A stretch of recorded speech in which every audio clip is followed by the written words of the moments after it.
नमस्कार, जय माता दी, हर हर महादेव जी। सादर प्रणाम आप सबों को। मैं गायक गौरव ठाकुर और बड़ी खुशी की बात है कि मैं आ रहा हूं दिनांक 9 जुलाई 2025 को मुहर्रम मेला के शुभ अवसर पे आपके ग्राम चैनपुर नूरानी चौक वार्ड नंबर 1 जिला मधेपुरा में। और मेरे साथ आ रही हैं सुप्रसिद्ध गायिका उषा यादव जी। हम लोग अपनी पूरी टीम से आ रहे हैं, तो आप तमाम लोगों से निवेदन है कि आप लोग भारी से भारी संख्या में आइए और हम तमाम कलाकारों को खूब सारा प्यार दीजिए। एक पे एक कलाकार हम लोग लेके आ रहे हैं।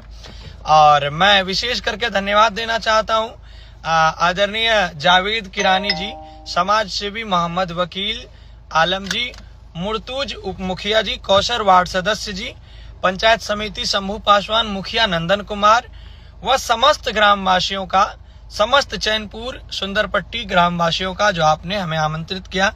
तो मिलते हैं कार्यक्रम के दौरान। तब तक के लिए जय मिथिला, जय मैथिली, जय जय सिया राम।